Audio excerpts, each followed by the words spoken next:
Minor Celebrity Center, please welcome Adam Sessler and Morgan Webb. Hello and welcome to Xplay. The games on today's show feature a menagerie of strange and delightful creatures. We've got violent urban youth in 187 Ride or Die, homicidal giant sloths, and radiata stories. Nintendogs has, well, you get the idea. Yeah, then we've got Squad Assault Second Wave, which has Nazis, which used to be scary before they were in like every game. And we reviewed Charlie and the Chocolate Factory with Johnny Depp, who is at this stage way scarier than any Nazi. Morgan, anytime you compare something to Nazis, you lose credibility. It's a cliche. If you want to criticize Johnny Depp, compare him to something that's truly terrible. Like our next game, 187 Ride or Die.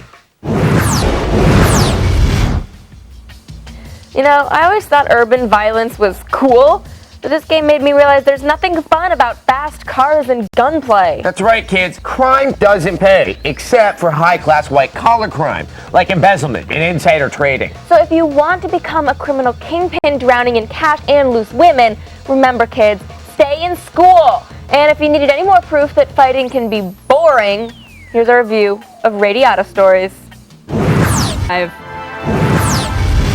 Wow, that game didn't look worth buying, but it still seemed interesting enough, like I might want to pay a lesser price to own it for a limited period of time. Can one possibly do such a thing?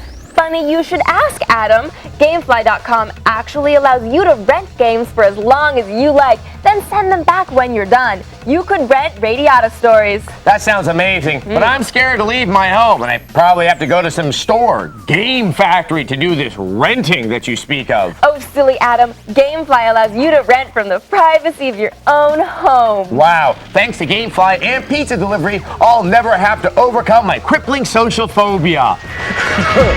To understand the sixth, it's Adam Sessler and Morgan Webb. Welcome back to Xplay.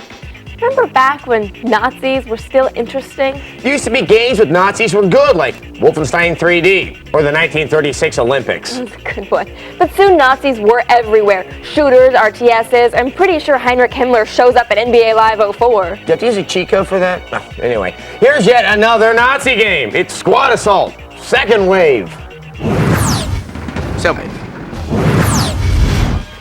I don't know why anyone would buy Squad Assault. It's not like there are no other World War II RTSs out there. and Morgan, sometimes people choose inferior products, even though there are infinitely better things they could do with their time or money.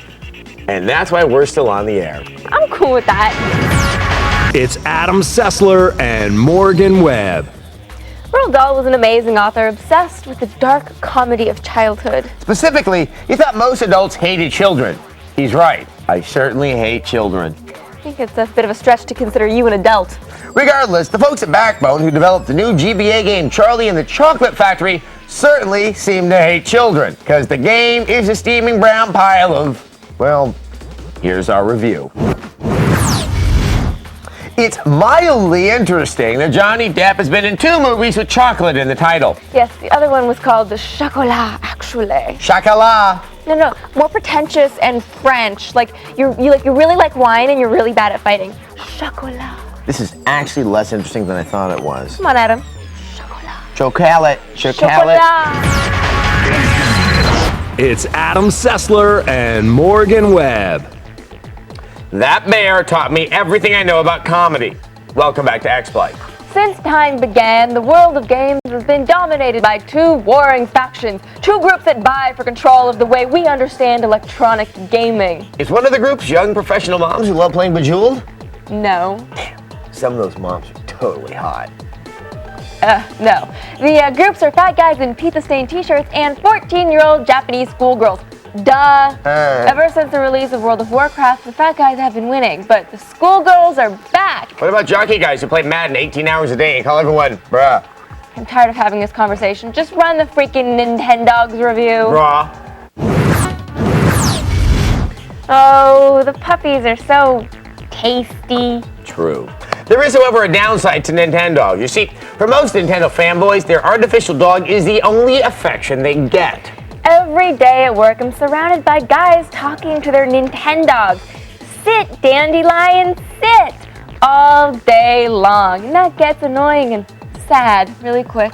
Almost as sad as realizing that that's the closest most of these guys are ever gonna get to having a girlfriend. I saw these Japanese dating sims. Or The Sims too. There's some high quality action in that game. It's more like fireworks, but whatever. And that was the one thing I thought Nintendogs was missing. Hot puppy on puppy action. Oh. And we have just enough time for viewer mail. Today's email is from Vic Viper 26. I bet he's tough. I bet he is, and there's 25 others just like him. Can you confirm if there is going to be a Final Fantasy VII remake? It will determine what next gen I buy. I'm that devoted to Squaresoft. Makes me think Vic Viper's a lot less tough. No. Yeah, well, I also think he's less devoted since it's Square Enix and not Right. Squaresoft. So, Vic. They showed a tech demo of Final Fantasy VII for the PS3 at the PS3 press conference first time. It was pretty cool. Everybody freaked out. Everyone got their panties in little bunches. But as of now, there's no official plans to But release. if they are going to release that game, which I have not said they are, they aren't, I think it might be on the PS3, Vic.